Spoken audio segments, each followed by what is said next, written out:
जय देवभूमि उत्तराखंड एवरीवन। आज हम बात करने जा रहे हैं वैली शब्द के बारे में। वैली आपने कभी ना कभी अपनी लाइफ में सुना होगा। वैली अर्थात घाटी, दो पहाड़ों या चट्टानों के बीच घिरे हुए जो फुटिल एरिया रहता है उसे हम वैली कहते हैं।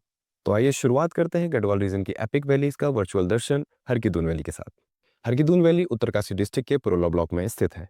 हरकी-दून वैली अपने एडवेंचर ट्रैक्स के लिए काफी मशहूर है। Kedarkantha, black peak, Jaundhar glacier, Swargarohini इस वैली के मुख्य ट्रैक्स हैं। हरकी-दून में रहने वाली ट्राइबल कम्युनिटियां महाभारत काल से प्रभावित मानी जाती हैं। इनके कुछ कल्चरल रिचुअल्स आज भी महाभारत के कौरव तथा पांडवों की लोक गाथाओं से इंस्पायर्ड हैं। हरकी-दून वैली के लिए आप देहरादून से सीधा 200 किलोमीटर का रोड ट्रैवल करके साकरी व जखौल तक पहुंच सकते हैं। रुपेन, सुपेन व टॉस नदी इस वैली की प्रमुख नदियां हैं। तो अब हम बात करेंगे नेलोंग वैली के बारे में। The diverse cold desert of India के नाम से मशहूर नेलोंग वैली उत्तरकाशी डिस्ट्रिक्ट के भटवाड़ी ब्लॉक में स्थित है। नेलोंग वैली 3600 मीटर एल्टीट्यूड के साथ शुरू होती है और यह ऑफर करती है आपको लद्दाख, स्पीति, तिब्बत जैसे लैंडस्केप विजुअल्स। 1962 चाइना वॉर से पहले यह भारत तिब्बत व्यापार का एक मुख्य केंद्र भी रहा है। करतांगली, जाड़गंगा व इंडो चाइना वॉर मेमोरियल इस वैली के बेस्ट ट्रेवल पॉइंट्स में से एक है। अब बात करें आप कैसे ट्रैवल कर सकते हैं नेलोंग वैली के लिए। नेलोंग वैली पहुंचने के लिए आपको देहरादून से उत्तरकाशी तक डायरेक्ट ट्रैवल करना होगा। उत्तरकाशी से अपना मेडिकल सर्टिफिकेशन वो परमिट लेके आप पहुंचेंगे भैरव घाट, जहां से आप अपने आगे की यात्रा को शुरू कर सकते हैं। नेलोंग वैली इंडिया और चाइना की एक इंटरनेशनल बॉर्डर के पास स्थित है, इसलिए आईटीबीपी का पहरा ऑल टाइम इस वैली में रहता है। अब हम बात करते हैं माणा वैली के बारे में। माणा उत्तराखंड की सबसे प्रसिद्ध वैलियों में से एक है। माणा उत्तराखंड के चमोली डिस्ट्रिक्ट के जोशीमठ ब्लॉक में स्थित है। 3200 मीटर एल्टीट्यूड से शुरू होने वाली यह वैली चार धाम के मुख्य यात्रा पड़ाव बद्रीनाथ, व्यास गुफा व वसुधारा के लिए प्रसिद्ध मानी जाती है। कहा जाता है कि व्यास गुफा में ही गणेश जी व वेद व्यास जी ने महाभारत लिखी थी। पांडवों ने महाभारत के युद्ध के पश्चात अपने पापों के प्रायश्चित के लिए अपने स्वर्गारोहण की यात्रा भी इसी गांव से शुरू करी थी। भीमपुल इसका एक जीता जाता उदाहरण है। भीमपुल से आप देख सकते हैं इंडिया की सबसे लंबी अंडरग्राउंड रिवर मां सरस्वती नदी।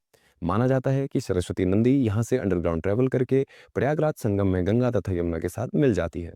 एडवेंचर स्पोर्ट्स के चाहने वालों के लिए इस वैली में सतोपंथ व वसुधारा ट्रैक उपलब्ध है। अब हम बात करने जा रहे हैं पिंडर घाटी के बारे में। पिंडर घाटी चमोली व बागेश्वर के बीच अपना एरिया शेयर करती है। गढ़वाल व कुमाऊं रीजन के बीच बटी हुई यह घाटी आज भी गढ़ कुमाऊं एकता का एक मुख्य केंद्र है। पिंडर वैली को पिंडर नाम यहाँ बहने वाली नदी पिंडर के नाम पर दिया गया है। पिंडर घाटी अपनी लैंग्वेज डाइवर्सिटी के लिए भी फेमस है। कुछ गढ़वालियों का मानना है कि पिंडर घाटी में कही जाने वाली कुछ बोलियां कुमाऊनी की तरह प्रतीत होती हैं, लेकिन इनकी आइडेंटिफिकेशन हम आज भी गढ़वाली के रूप में करते हैं। पिंडर घाटी एडवेंचर ट्रैक व स्पिरिचुअल हेरिटेज का एक मुख्य केंद्र है। विश्व की सबसे लंबी पैदल धार्मिक पदयात्रा मां नंदा देवी राजात इसी वैली के मुख्य आयोजनों में से एक है।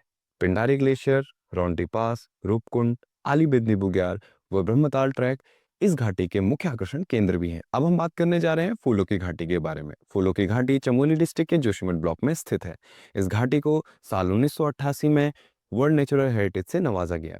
3350 मीटर एल्टीट्यूड से शुरू होने वाली यह वैली इसमें ऑर्गेनिकली खिलने वाले 500 से अधिक प्रजातियों वाले एल्पाइन फ्लावर्स के लिए फेमस है। Blue Poppy, Brahmakamal, cobra lily, geranium, Primula यहाँ खिलने वाले रेयर फ्लावर्स में से एक है। अब बात करें फूलों की घाटी आप कैसे ट्रैवल कर सकते हैं, तो फूलों की घाटी ट्रैवल करने के लिए आपको जोशीमठ होते हुए गोविंद घाट पहुंचना होगा। गोविंद घाट से आप लोकल जीप लेके सीधा पुलना तक पहुंच सकते हैं। पुलना के बाद आपका ट्रैक शुरू होता है घांगरिया के लिए, तथा घांगरिया के बाद आप अप्रोच करते हैं फूलों की घाटी के ट्रैक के लिए। तो कमेंट कीजिए आप इनमें से किस घाटी में ट्रैवल करना चाहते हैं या आप इनमें से किस घाटी से बिलोंग करते हैं। तब तक के लिए जय देवभूमि उत्तराखंड। अगली वीडियो पार्ट में हम डिस्कस करेंगे कुमाऊं रीजन के आने वाली कुछ प्रमुख वैलीज के बारे में।